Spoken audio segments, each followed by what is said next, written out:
में जैसे आए थे वैसे ही हैं अभी भी।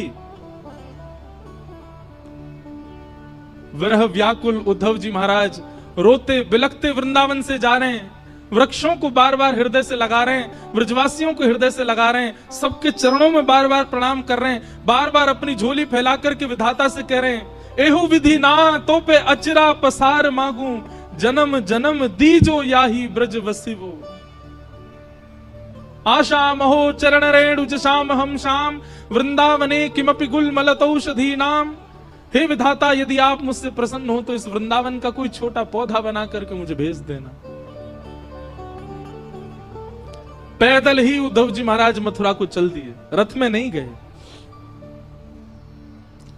और मथुरा में श्री ठाकुर जी के भवन में जैसे ही प्रवेश किया, भगवान श्री कृष्ण अपने अपने आसन से खड़े हो गए। अरे मेरा उद्धव आया, मेरा प्यारा उद्धव आया। उद्धव जी क्रोध में भर करके गए हैं, गले भी नहीं लगे ठाकुर जी के, सीधा हाथ पकड़ा और खींच करके ले जाने लगे।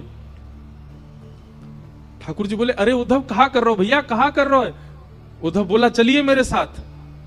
भगवान बोले, कहां? बोले, वृंदावन चलिए, वहीं रहिए। आपके लिए नहीं है मथुरा, आपके लिए नहीं है द्वारिका, आपके लिए नहीं है ब्रह्मांड, आपके लिए नहीं है वैकुंठ, आपके लिए योग्य स्थान पूरे ब्रह्मांड में केवल वृंदावन है। वृंदावन से ज्यादा स्नेह, वृंदावन से ज्यादा प्रेम आपको कोई नहीं कर सकता नाथ।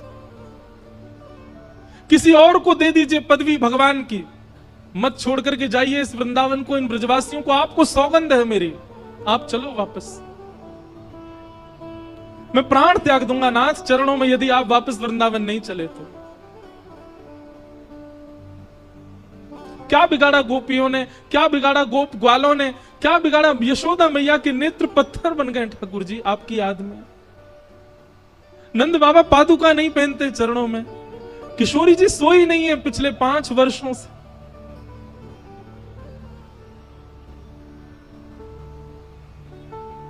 आप चलो वृंदावन वापस। नहीं है आपके योग्य ये ब्रह्मांड, नहीं है आपके योग्य कोई और पदवी नाथ।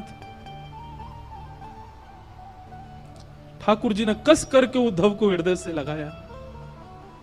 बोले, उद्धव तू ज्ञानी था, तू विरक्त था, तू श्रेष्ठ था, पर मुझे तुझसे इतना प्रेम था कि मुझे बस एक ही कमी लगती थी कि मेरा उद्धव प्रेमी कब बनेगा।